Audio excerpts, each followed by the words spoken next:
They had killed Patrice Lumumba in the Democratic Republic of Congo. 2 years later, in 1963, they had killed Sylvanus Olympio in Togo. They are killing. So we are here to remind ourselves that we have an enemy that is alive and well. An enemy whose desire is that Africa remains disunited and weak, so that she can be manipulated. So that occasionally, when the spirit of true revolution comes, they are eliminated. That is how they eliminated Amilcar Cabral, Abel Jassi of Guinea-Bissau. That is how they eliminated Thomas Sankara in Burkina Faso. That is why they want to eliminate Traore and many others. When the young Sibongile made her rendition, she concluded with an iconic call, which many young Africans may not remember. But those of you who are students of history will remember that when the African National Congress was founded in 1912 in South Africa, the struggle cry was Amandla. And the response was Awetu Ongawetu, which means power is ours. Much later in the 1960s, when the Pan-African Congress was formed with Robert Mangaliso Sobukwe, another cry also became common in the struggle. And all these were designed to remind us that Africa had at one time lost her power. So they would say, Maibuye, and people would respond, I Africa. These calls were significant because the continent of Africa stands unique in modern history. Many of you young people will learn about this continent courtesy of history. This continent was overrun, and our sons and daughters were taken away, so that when we celebrate or commemorate Africa Day, and by extension Pan-Africanism, we must never forget that Africans were taken away of this continent, and today you find them in the diaspora in countries such as Trinidad and Tobago, Antigua and Barbuda, Jamaica, Bahamas, Guadeloupe, Martinique, St. Kitts and Nevis, Cuba, Colombia, and in different parts of the world. They are Africans. And this is what gave meaning to the iconic words of Kwame Nkrumah when he said, "You are an African, not because you are born in Africa, but because Africa is born in you." Today we are assembled here to remind ourselves that after slavery, there was another project, the colonial project. European powers, all of them, in 1884 and 1885, sat down in Berlin, in Federal Republic of Germany, and divided the continent into spheres of influence. The Portuguese were there, and they took their colonies. They took Angola. They took Cabo Verde. They took Guinea-Bissau. They took Mozambique. The French were there. They took Togo. They took Benin. They took Burkina Faso. They took Mali. They took Guinea. The British were there. They took what is now Kenya, Uganda, Zambia, Malawi, which was then Nyasaland, Zimbabwe. They took Somaliland. The Italians were there. They took Libya. They took Somalia. The Germans were there. We should never forget. They took what was then Tanganyika. They took Togo. They took Dahomey.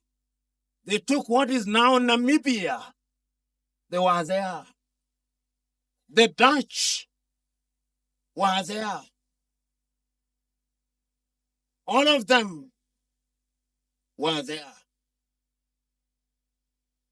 And Adekeye Adebayo, one of the great African writers, writes a book, The Curse of Berlin, in which he looks at the continent of Africa and looks at her after Berlin and the creation of the countries that we now know, complete with passports, and which we are proud of, and for which we fight and spill blood.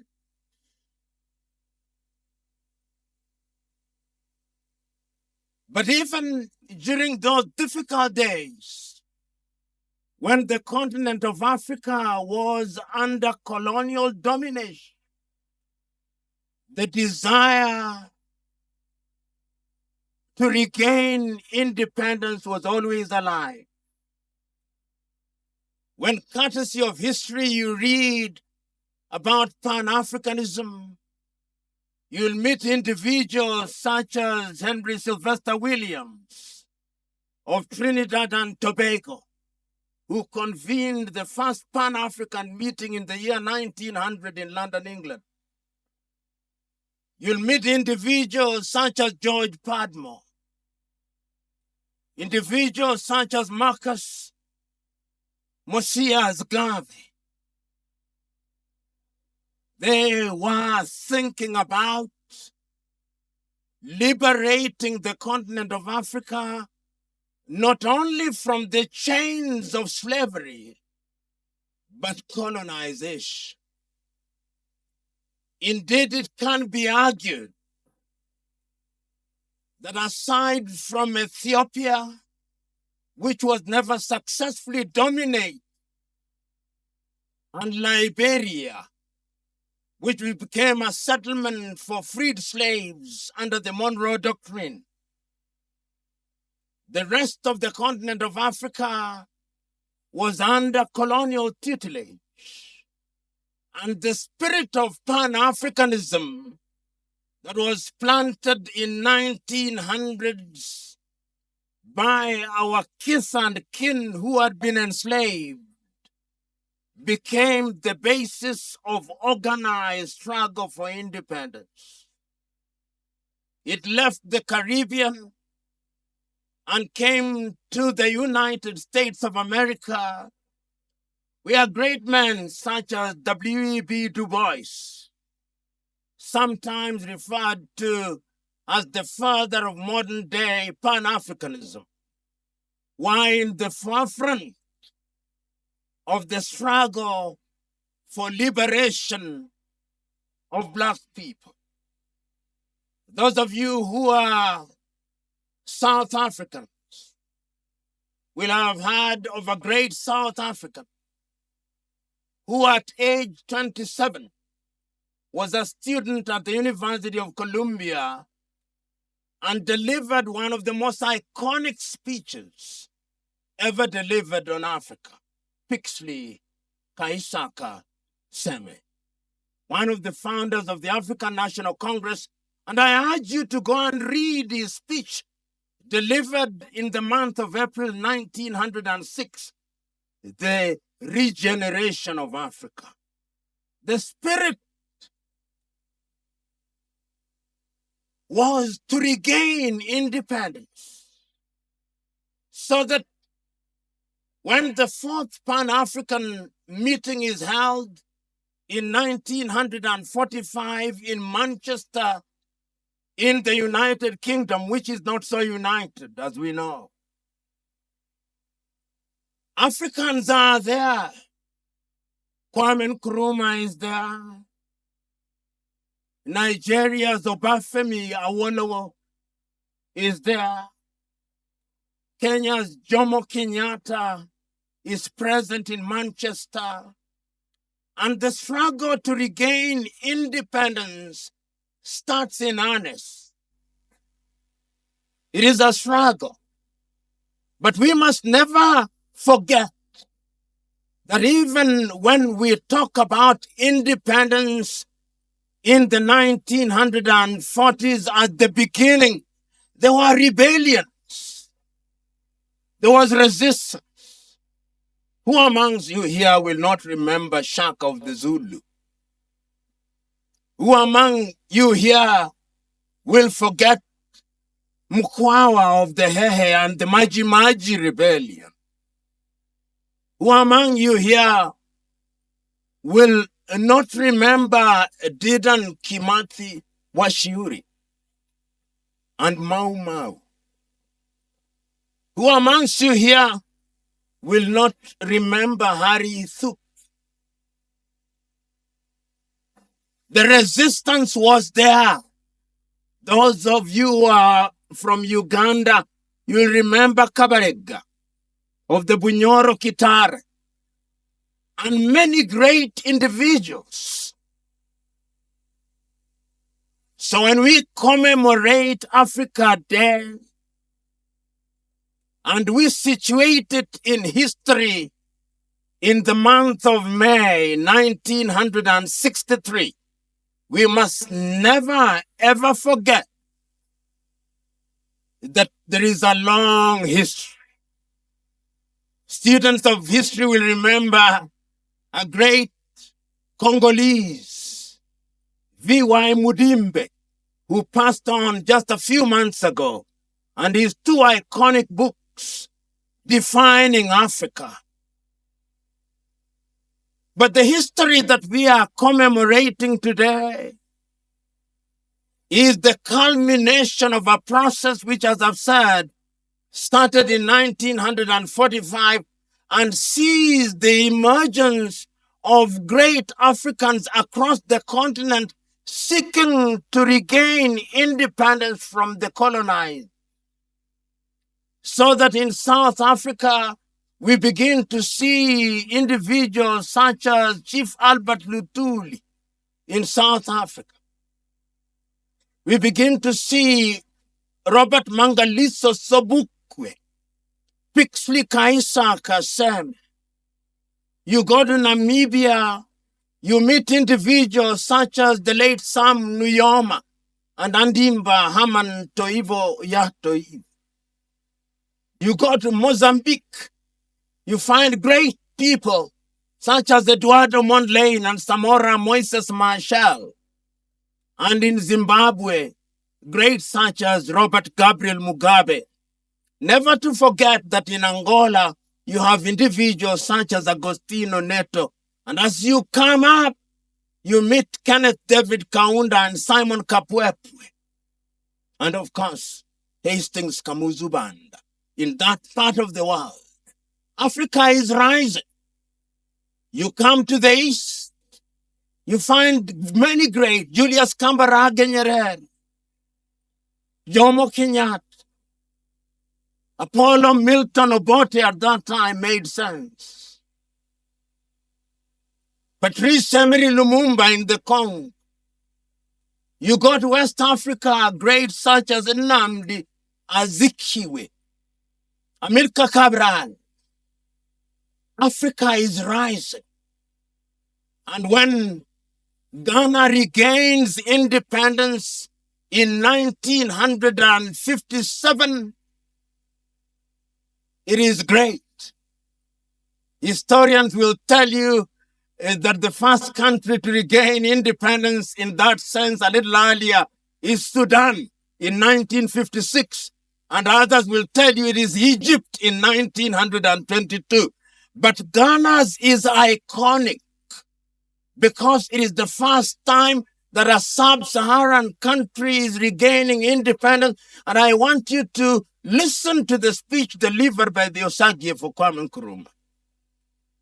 He tells his audience on that day that the independence of Ghana means nothing if the rest of Africa is not free. And it is the beginning of a wave, the recognition that if we regain independence as individual countries, then we will be weak because the neocolonial project is alive and well. And that is why in 1961 in Casablanca, Morocco, a meeting is convened to begin to think about African unity. But the neocolonial project is alive and well. The colonialists are already telling some Africans that you should not unite. They convene another meeting in Monrovia and another one in Brazzaville to delay the unification of the continent of Africa. So that when the meeting is called in 1963, we must never ever forget this, that the meeting was to be held either in Cairo under the tutelage of Gamal Abdel Nasser of Egypt, or Ghana under the tutelage of Osagie for Kwame Nkrumah. It is because of the standoff that Emperor Haile Selassie offered to host the meeting between the 23rd and 25th days of May, 1963. And I want you to read the speeches. There were 32 of them. There were 32 independent states in Africa in 1963, and they spoke, each one of them speaking sense, even the ones who became senseless a little late. There was something, there was a spirit of unity.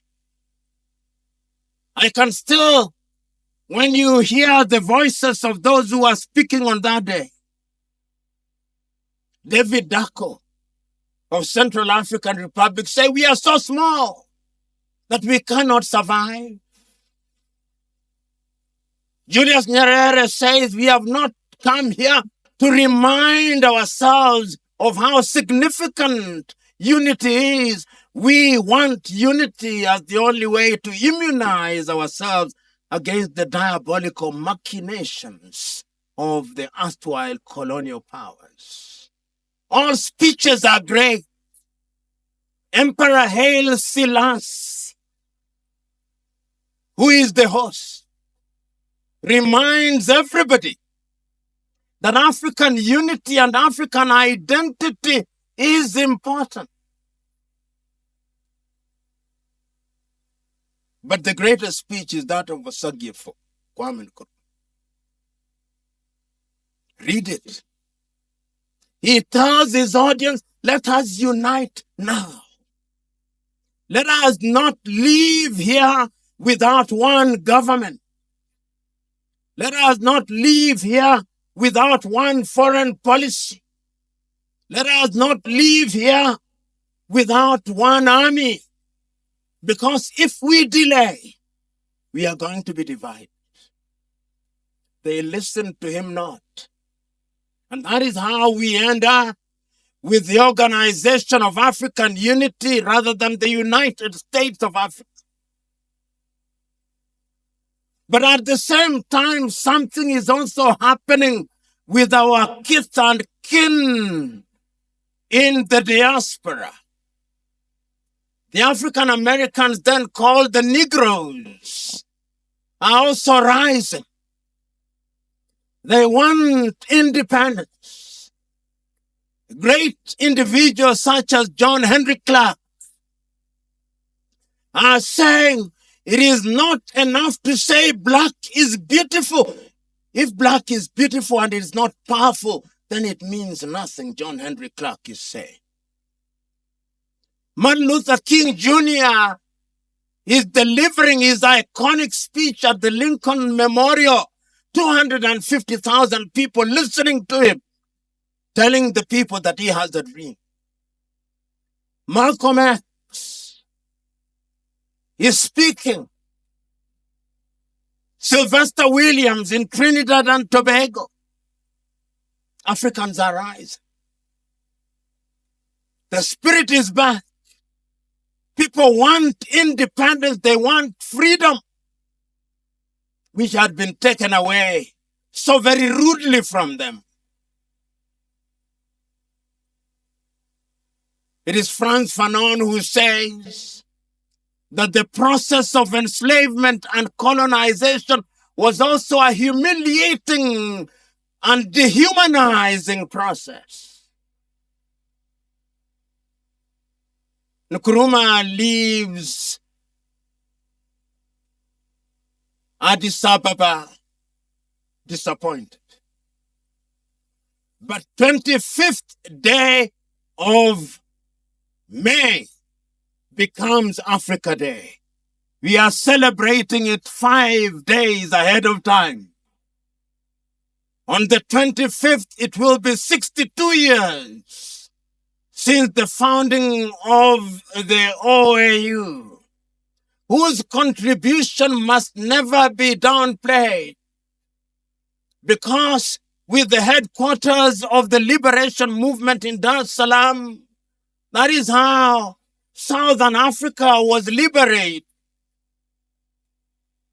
It is because of that that we hear iconic voices crying for freedom across the continent of Africa. So we are gathered here this morning to commemorate and to remind ourselves that the work is incomplete. It is incomplete because we are still prisoners of inherited boundaries. It is incomplete because we are still controlled from the metropoles. It is incomplete because, as Kwame Nkrumah used to say, it is easy to liberate ourselves politically. It is easy to liberate ourselves politically, but it's a lot more difficult to liberate ourselves culturally and mentally. So here we are, reminding ourselves that we must undergo what our own Ngugi wa Thiong'o calls decolonization of the mind. Remember, when the colonialists came, they told us that everything about us was wrong. They told our women, straighten your hair, bleach your skin, abandon your nails. They told us, and we believed them. They told us that our names were not good. So they told us that when you are a Christian, you must adopt a name which is essentially English or French. But they told us it's Christian. The impact is great and alive and well. They even told us that our languages are bad. That's why I'm addressing you in a foreign tongue. I would have addressed you in Kiswahili. They even described us as Lusophone to mean we speak Portuguese. Francophone to mean we speak French. And Anglophone to mean we speak English, so that Bambara is not good. Ovambo and Ovimbundu are not good. Gekoyo is not good. Amhara is not good. Somalia is not good. Zulu is not good.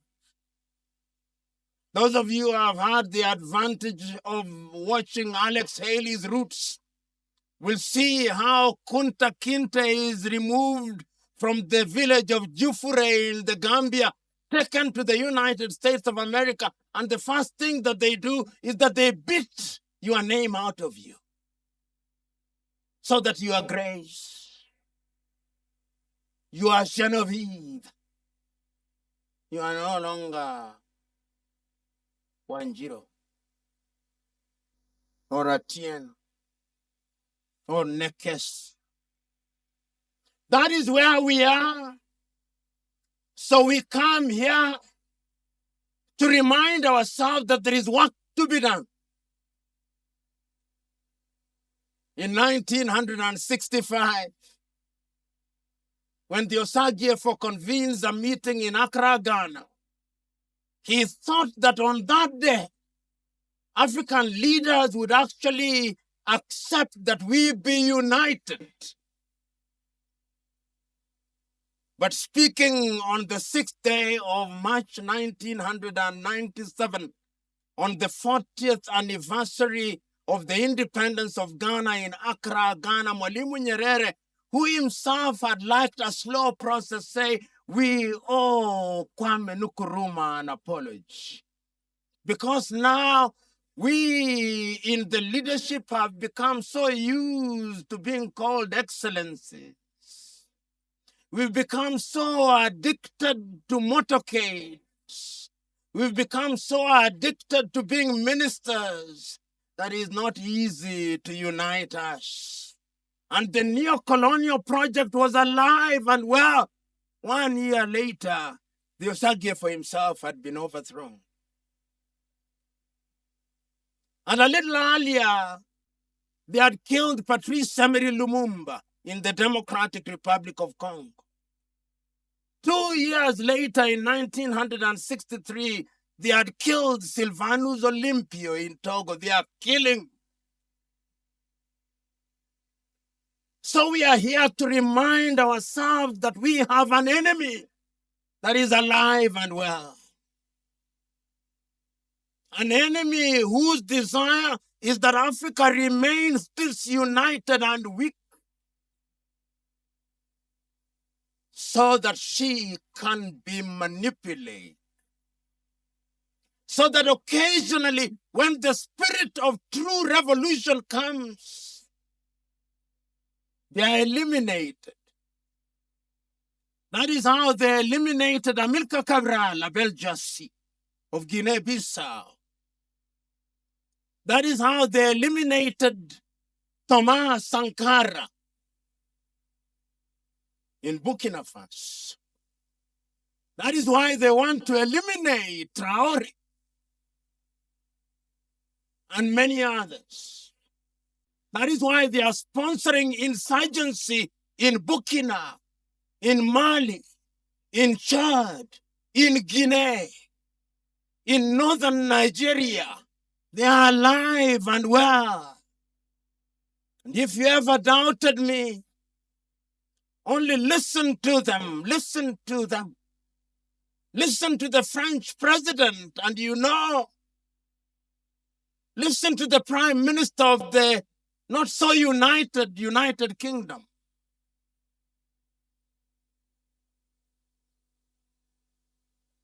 Listen to them. So today we are gathered here to remind ourselves that if Africa is to be great, It is you, young men and women, who must make her great. This is an intergenerational warfare. You cannot afford the luxury of do-nothingism. You cannot afford the luxury of thinking that this is not your battle. You cannot afford the luxury of saying that you are too young. You are not young. You are at the right age. You cannot afford the luxury of saying that you must graduate. Graduate you will. But history has the character of recognizing her bold men and women who are prepared to sacrifice for this generation and generations yet to be born. Are you such young men? If you go to South Africa, you'll meet young people who died in their prime because they wanted independence. Who among you here will forget Tirongo Potts and Solomon Mahlang? Who among you here will forget them? So we are here to remind ourselves that there is work to be done. We are here to remind ourselves that pan-Africanism means that we who are Africans, both in the continent and in the diaspora, must now not romanticize pan-Africanism, but must give practical meaning to it. It must be a pan-Africanism that makes us self-sufficient in agriculture. It must be a pan-Africanism that allows us to have peace and quiet and tranquility. It must be a pan-Africanism that allows us to earn the dividends of the 4th and 5th Industrial Revolution and artificial intelligence.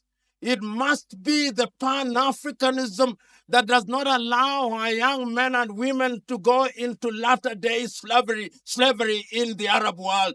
It must not be the pan-Africanism that allows our young men and women to be humiliated at the embassies of Western countries when our young men and women in search of greener pastures are just going to flip hamburger and work at McDonald's in Europe and America. It must be a different pan-Africanism. The choice is yours. So let us commemorate, but let it also be a charge that from today henceforth we are going to change the continent of Africa. Thabo Mbeki, in 1996, gave an iconic speech, "I am an African." And when Thabo was making that speech, he was reminding us that it can no longer be business as usual. And that is how, in 1999, a man whom we forget so very often, Muammar Gaddafi, convened Africans in Sirte in 1999 and said that the OAU must change. And that is how it became the AU, beginning with the adoption of the instruments of adoption in 2001 and the coming into being of the African Union in Durban, South Africa in the year 2002. The African Union is now anchored on Africa Agenda 2063 and Africa Continental Free Trade Area. And it is not lost on me that in the year 2013, when we were adopting Agenda 2063, the then chair of the African Union, Nkosazana Dlamini Zuma of South Africa, wrote a letter to Kwame Nkrumah, in which he said, in part, that we apologize to you, Osagyefo. What you could see then is what has become true. So, ladies and gentlemen, so fellow Africans present in this assembly and Africans of goodwill and friends of goodwill, when you leave here, let it not be that you have just been part of a jamboree. When you leave here, Go and search your souls. When you go to Cameroon, in Ambazonia, ask yourself what you can do. When you go to Ouagadougou, ask what you can do. When you go to N'Djamena in Chad or Hargeisa in Somaliland, ask what you can do. Because, as one Kenyan said in 1967, many times we in Africa are looking for a Moses with a rod and staff to part our Red Seas, to call pillars of fire,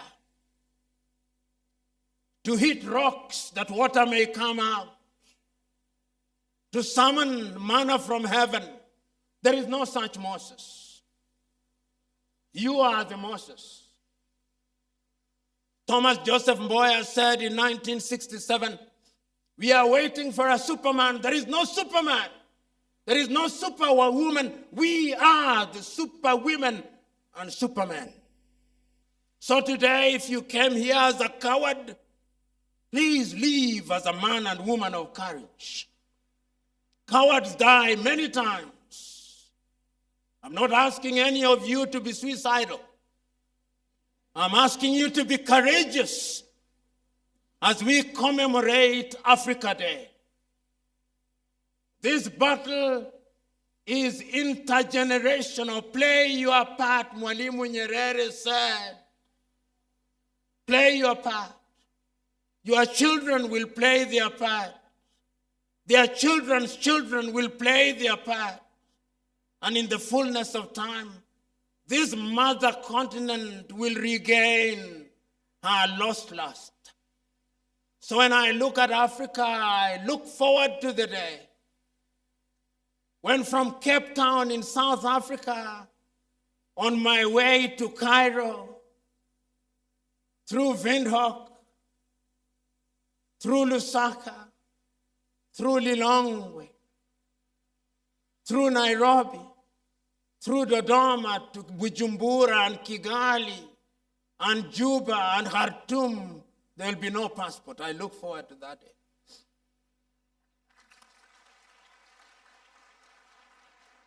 I look forward to the day when I move from West Africa. There will be no CFA franc. There will be no Liberian dollar. There will be no cedi. There will be no naira. There will be no birr. There will be no shilling. There will be no kwanza in Angola. There will be no metikaish in Mozambique. There will be no rand. There will only be one currency.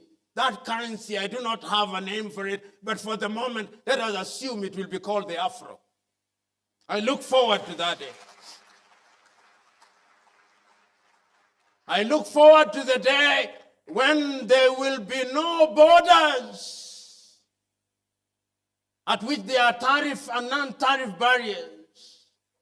I look forward to that day when I'll have a bus ride from Dakar in Senegal to Djibouti. I look forward to that day when I'll have a bus ride from Asmara to Luanda in Angola. It can be done. It must be done. And it is you who will do it. That is why we are celebrating Africa Day. And that is why I say Amandla. And that is why I say Maibuye, I Africa. God bless.